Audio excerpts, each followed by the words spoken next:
If I'm saying all those guys included, then obviously Jon and Anderson are on that Mount Rushmore. Right. But I don't do that. I refused it. Jon Jones asked UFC for $30 million to fight Tom Aspinall, then pulled out 2 days after they agreed. He didn't think it would come up with the number, and they did. Saudi Arabia was involved. He was hoping they wouldn't meet the number. He priced himself out of the Ngannou fight, and he thought that that strategy would work again, but apparently they met the $30 million, and then Jon, a couple days later, did the retirement thing and said he wasn't going to fight. The real thing is Jon's rich right now, right? He's already a millionaire. It's going to be nice to have an extra 30, but the reality is he's rich right now, and he doesn't have to take that ass kicking. Daniel Cormier reignited his old rivalry with Jon Jones by leaving him off his Mount Rushmore of MMA, citing steroid use as the reason.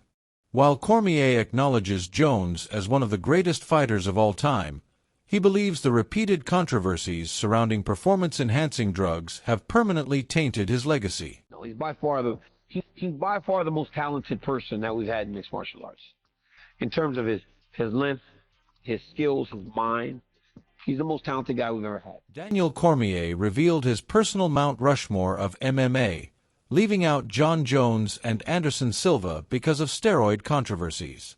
He confidently placed Demetrious Johnson, St-Pierre, and Khabib Nurmagomedov on his list, while debating the fourth spot between legends like Amanda Nunes, Chuck Liddell, or Randy Couture.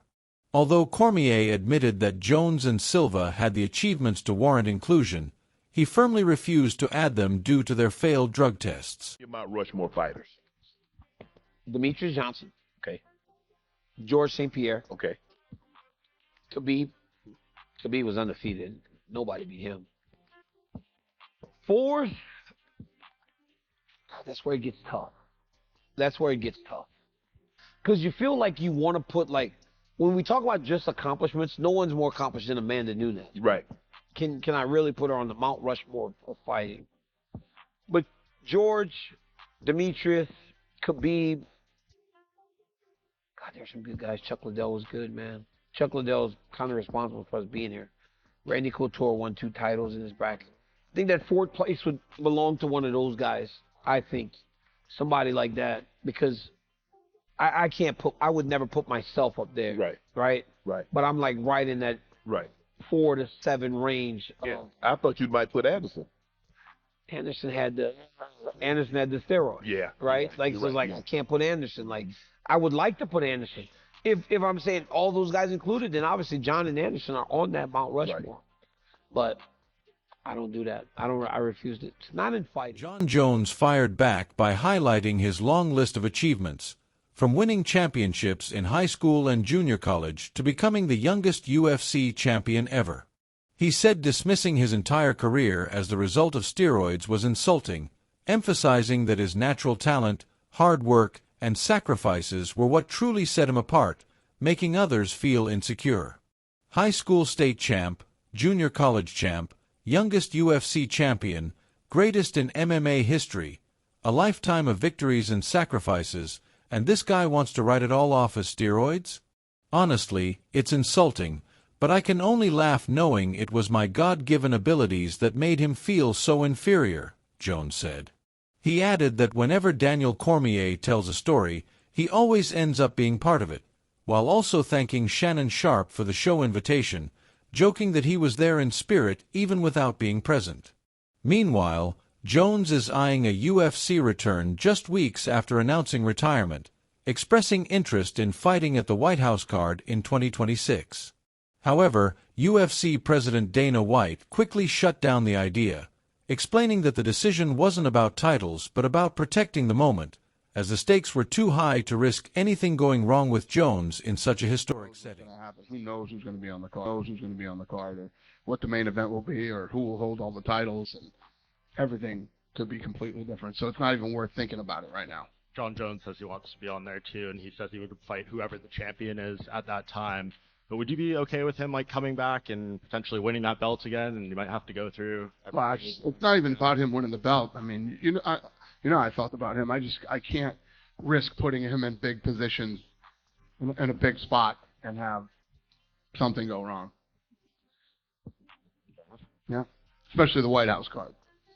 Dana White completely shut down the idea of Jon Jones competing on the White House card, stressing that the event was far too important to take any risks.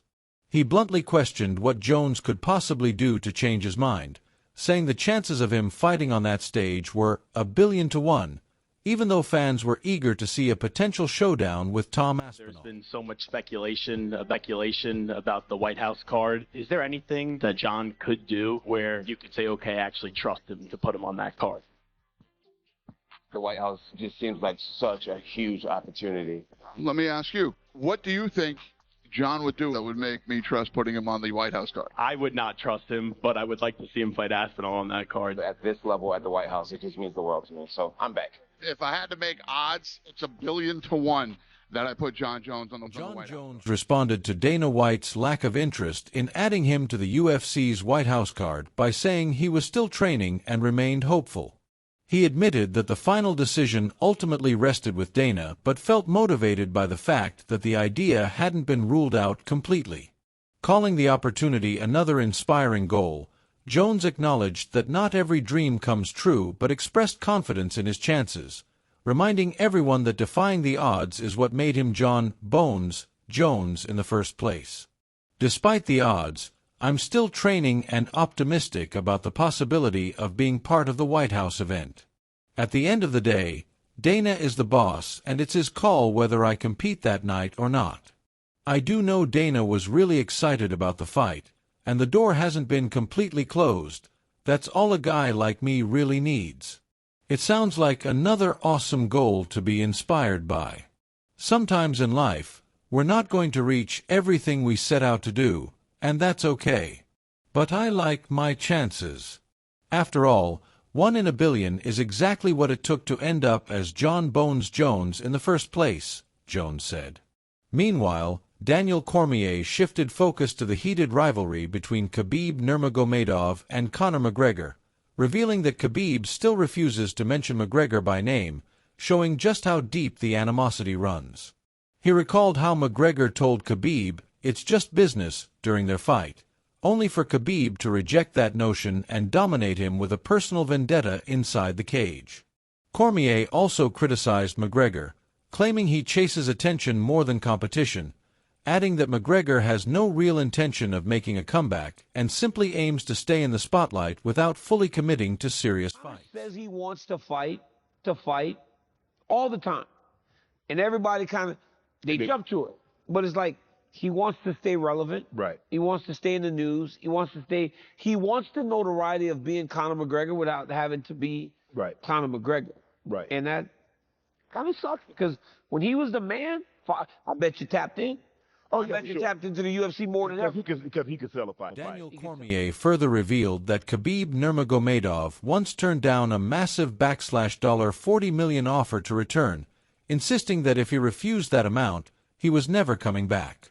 Shannon Sharp then questioned how much the UFC must have offered Jon Jones to face Tom Aspinall, to which Cormier added that Jones himself had asked for $30 million, claiming the UFC had the money available, yet still ended up declining the fight. They offered him $40 million to fight. He said no. He ain't coming back. If they offered him $40 million and he hasn't come back yet, he ain't coming back. No, he in Dagestan. Well, I bet in Dagestan you can make $1 million and be good for the rest of your life. Yeah. Right? In that place. Well, if they offered Khabib $40 million, what they offer Jon Jones to fight Aspinall? They offered Johnson. He wanted 30, and I think they got the money. They got 30 for him, and he said no. They got 30 for him, and he said, "Hey, let me tell you something. I just told you I'm barbecue meat. 30? Hey, all of a sudden you don't hurt you. Shit. I might test positive after it's over." Shannon Sharp pointed out the confusion surrounding Jon Jones, noting how he announced his retirement but then quickly reappeared in testing protocols. Daniel Cormier admitted it was frustrating because he genuinely wanted to see Jones face Tom Aspinall, praising Aspinall's size, speed, wrestling, and overall skill set as a heavyweight. Hold on, bro. You retired, and then 2 weeks later you talking about you in protocol again, testing protocol. Yeah. That pissed you off, didn't it? So when he retired, it didn't. I just wanted him to see him fight Tom Aspinall. I wanted to see him fight Tom. Aspinall that good? He good, Shannon. He literally has everything you want in the heavyweight. He's big. He's physical. He can wrestle. He's fast. Michael Bisping once told Daniel Cormier that Tom Aspinall could be the Muhammad Ali of MMA, a statement Cormier initially thought was an exaggeration. However, after watching Aspinall knock out Sergey, who was on a streak of brutal finishes, and then go on to dominate fighters like Curtis Blades, Cormier admitted Bisping might have been right. He said Aspinall's performances proved just how special he is, which makes the idea of him facing Jon Jones even more exciting. Bisping once said to me, "Oh man, I'm telling you, he could be like Muhammad Ali of MMA." I said, "Man, you're going crazy." I said, "You're a person that works at the company. You're a person that people take your opinion seriously. You cannot be that strong on one side." He goes, "I swear it's true." He's fighting a guy named Sergey, who had knocked out 10 straight people. Nobody could go around with Sergey. Tom Aspinall knocks him out in a round, walks into the thing and hugs Michael Bisping. I was like, I said, Bisping, I thought you were like his advocate. You advocating for this dude. But I'm like, he's actually that good. Right. And then he beats up on Curtis Blades. He beats everybody. And so when I think about it, I'm like, okay, now we get to see Jon. Daniel Cormier recalled a segment with Jon Jones and Joe Rogan where their rivalry was on full display, with Jones claiming that age alone made him superior and that a 28-year-old in his prime would always have the edge over a 36-year-old. Cormier used that memory to draw a parallel to the present, pointing out that Tom Aspinall is now 30 while Jones is 38, and said he's eager to see how that dynamic plays out if the younger contender gets the chance to challenge the older champion. Joe Rogan. And Jon said, it was crazy because we just hated each other so much. We were just talking. Right. Jon said to me, he said, at the end of the day, I'm better than you because I'm younger. He goes, you can't beat me in a basketball game. I go, well, that's debatable. You cannot swim me. You cannot run me. He said, because every day you wake up, you're a day older, and you look in the mirror and you see a 36-year-old man, and I look in, I'm in my absolute prime. I'm 28. He said, you can't be better than me because the laws of life don't allow for a 36-year-old man to be better than a 28-year-old man when we're doing the same thing. Tom Aspinall is 30 now. Jon Jones is 38. I want to see it. I want to see it on the opposite side. Daniel Cormier admitted that Jon Jones still has a real chance to beat Tom Aspinall, noting that Jones has consistently silenced doubt throughout his career by defeating every opponent once believed to be the one to stop him. From Alexander Gustafsson to Rashad Evans, Rampage Jackson, and most recently Cyril Gane, Cormier pointed out that Jones has always risen to the occasion. Jon, you beat him? I do. That's the problem. If I said gun to my head, if I had to choose, I would probably say Jon Jones would win. Wow. It's all I've seen him do. I've seen him fight. He's right. Everyone. This is always the next best guy. This guy's going to beat me. This guy's going to beat Jon Jones. And what does Jon do? He vanquishes him. He beats him. You said it about Gustafsson? They said it about Gustafsson. Said it about me. Said it about Rashad. Said it about Rampage. Said it about Cyril Gane. Meanwhile, many fighters continue to suggest that Jon Jones might step away to avoid a matchup with Tom Aspinall. Rampage Jackson and T.J. Dillashaw weighed in, with Dillashaw noting that while Jones would likely still be the favorite, Aspinall's speed and athleticism made him a serious threat. He argued that since Jones already has money and a secured legacy, taking on such a dangerous fight against someone like Aspinall might not make sense. I don't want to fight Tom Aspinall.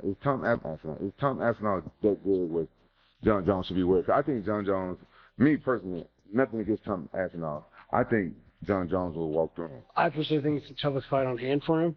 And why for him chance his legacy of losing a fight that he probably doesn't even have to take. He doesn't need the money. He doesn't need to prove himself anymore. I think it's a tough fight. I mean, I do think betting on the fight, I'm betting on Jon Jones.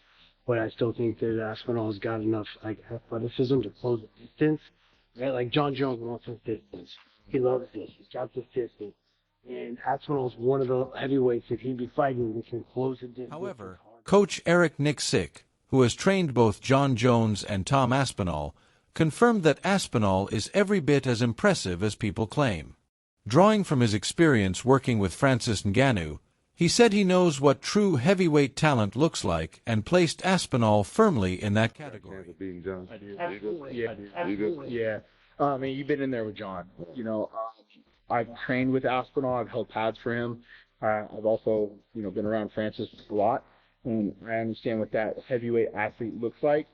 Tom Aspinall is everything as advertised. So, that's all for today's video. Hopefully, you enjoyed it. Don't forget to share your thoughts on Daniel Cormier's statement. Would you include Jon Jones in your Mount Rushmore list? Let us know in the comments below.